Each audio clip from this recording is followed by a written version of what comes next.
Seja bem-vindo a mais um estudo 1189. Estamos no livro de João e hoje vamos estudar o capítulo 19, que fala sobre a condenação de Jesus à crucificação e todo o processo ali da crucificação. Vamos orar. Pai, o Senhor pagou um alto preço enviando o Teu Filho Jesus por nós e nós Te agradecemos por esse sacrifício entregue por cada um de nós, que possamos fazer jus a tudo que foi feito por nós, por amor a cada um de nós. Que possamos obedecer e colocar a Tua vontade acima dos nossos desejos e ambições, vontades, e que as nossas emoções não sejam maiores do que a nossa vontade e o nosso desejo de servir ao Senhor. Que a Tua palavra se torne viva e eficaz em nós e através de nossas vidas, em nome de Jesus. Amém. Vamos lá. Capítulo 19. Jesus é condenado à crucificação. Então, Pilatos mandou açoitar Jesus. Os soldados teceram uma coroa de espinhos e a puseram na cabeça dele. Vestiram-no com uma capa de púrpura e, chegando-se a ele, diziam: "Salve, Rei dos Judeus!" e batiam-lhe no rosto.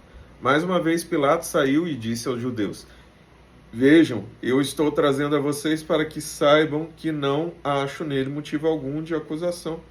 Quando Jesus veio para fora, usando a coroa de espinho e a capa púrpura, disse-lhes Pilatos: "Eis o homem." Ao vê-lo, os chefes dos sacerdotes e os guardas gritaram: "Crucifica-o! Crucifica-o!" Mas Pilatos respondeu: "Levem-no vocês e crucifiquem-no. Quanto a mim, não encontro base para acusá-lo."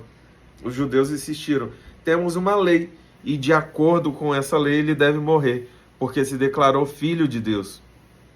Ao ouvir isso, Pilatos ficou ainda mais amedrontado e voltou para dentro do palácio. Então perguntou a Jesus: "De onde você vem?" Mas Jesus não lhe deu resposta. "Você se nega a falar comigo?" disse Pilatos. "Não sabe que eu tenho autoridade para libertá-lo e para crucificá-lo?" Jesus respondeu: "Não terias nenhuma autoridade sobre mim se esta não te fosse dada de cima. Por isso, aquele que me entregou a ti é culpado de um pecado maior."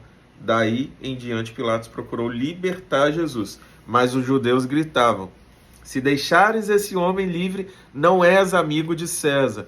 Quem se diz rei opõe-se a César."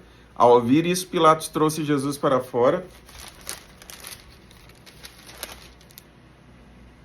e sentou-se na cadeira de juiz, no lugar conhecido como pavimento de pedra, que em aramaico é Gábata.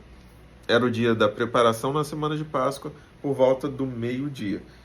"Eis o rei de vocês", disse Pilatos aos judeus.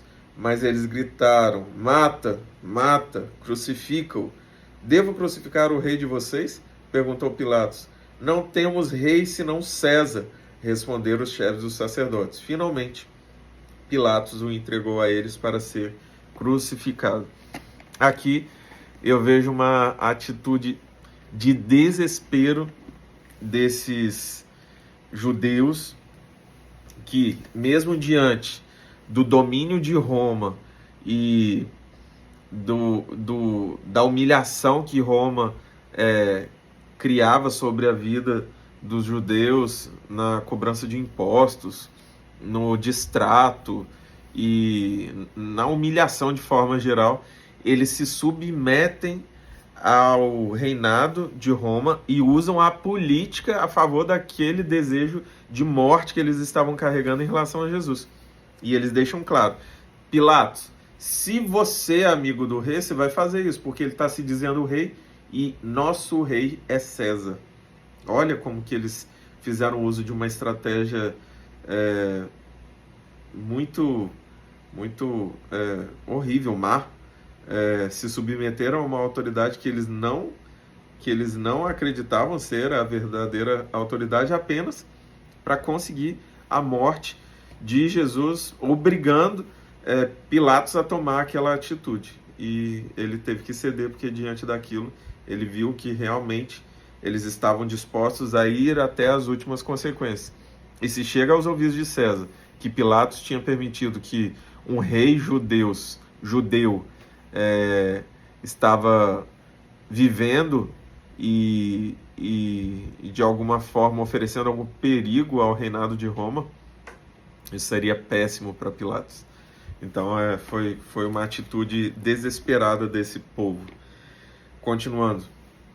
Então os soldados encarregaram-se de Jesus levando a sua própria cruz. Ele saiu para o lugar chamado Caveira, que em aramaico é chamado Gólgota.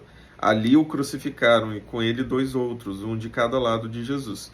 Pilatos mandou preparar uma placa e pregá-la na cruz, com a seguinte inscrição: Jesus Nazareno, o Rei dos Judeus.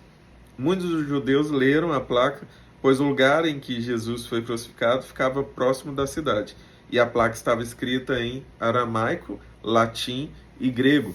Os chefes dos sacerdotes judeus protestaram junto a Pilatos: não escrevas o Rei dos Judeus, mas sim que esse homem se dizia Rei dos Judeus. Pilatos respondeu: o que escrevi, escrevi. Tendo crucificado Jesus, os soldados tomaram as roupas dele e as dividiram em 4 partes, uma para cada um deles, restando a túnica. Essa, porém, era sem costura, tecida numa única peça de alto a baixo. Não a rasguemos, disseram uns aos outros. Vamos decidir por sorteio quem ficará com ela. Isso aconteceu para que se cumprisse a escritura que diz: dividiram as minhas roupas entre si e tiraram sortes pelas minhas vestes. Foi o que os soldados fizeram. Perto da cruz de Jesus estavam sua mãe, a irmã dela, Maria, mulher de Clopas, e Maria Madalena. Quando Jesus viu sua mãe ali e perto dela o discípulo a quem ele amava, João, disse a sua mãe: aí está o seu filho. E ao discípulo: aí está a sua mãe. Daquela hora em diante o discípulo a recebeu em sua família. Aqui nós temos um fato muito significativo. Essa placa que foi colocada sobre a cabeça de Jesus era um hábito, era parte do processo ali de crucificação. Acima da cabeça de cada um dos crucificados ficava o motivo pelo qual ele estava sendo crucificado. Então, assassino, ladrão, etc. E Jesus, ele tinha lá o motivo pelo qual ele estava sendo crucificado. Ele era o Rei dos Judeus. Esse foi o crime de Jesus, ser Rei dos Judeus. E os judeus que pediram a crucificação ficaram furiosos e falaram: não, tem que colocar lá que ele se dizia, não que ele é. E aí Pilatos deixa ali registrado: o que eu escrevi, escrevi. E ninguém vai tirar isso não. E é o que ficou registrado, o crime de Jesus, Rei dos Judeus. E algo muito lindo aqui, que Jesus une Maria e João. Ambos precisavam desse apoio emocional. Talvez Jesus tenha percebido isso e considerado também a postura de João de ir até o último minuto e acompanhar todo o processo. Não tinha mais nenhum discípulo ali, só João e essas mulheres que foram citadas. Então, para Maria devia ser uma dor muito grande ver seu filho sendo crucificado, ainda que fosse o Senhor, o Mestre, Deus encarnado, era filho dela. E ela estava perdendo ali um filho, e é por isso que ele toma aquela atitude de cura emocional. Agora ele é seu filho e ela é sua mãe, cuidem um dos outros que eu estou indo. E de novo, Jesus sempre se importando com todos ao redor, todos aqueles que eram importantes para ele, e nós somos, e ele se importa com nós. Continuando. Mais tarde, sabendo então que tudo estava concluído, para que a escritura se cumprisse, Jesus disse: tenho sede. Estava ali uma vasilha cheia de vinagre, então embeberam uma esponja nela, colocaram a esponja na ponta de um caniço de ísopo e a ergueram até os lábios de Jesus. Tendo-o provado, Jesus disse: está consumado. Com isso curvou a cabeça e entregou o Espírito. Era o dia da preparação e o dia seguinte seria um sábado especialmente sagrado.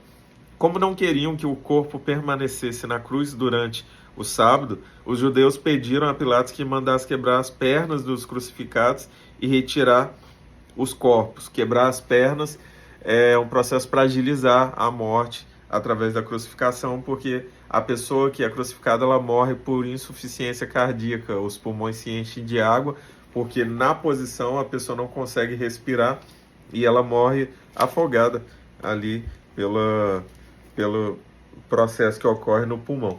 E eles quebram a perna porque eles estão firmados ali num pedacinho de madeira, ou no próprio prego ali que está em cima dos pés. E aí eles perdem a força e já não conseguem fazer o movimento de respiração. E aí a pessoa acaba de morrer. Vieram então os soldados e quebraram as pernas do primeiro homem que fora crucificado com Jesus e em seguida as do outro. Mas quando chegaram a Jesus, constatando que já estava morto, não lhe quebraram as pernas. Em vez disso, um dos soldados perfurou o lado de Jesus com uma lança e logo saiu sangue e água.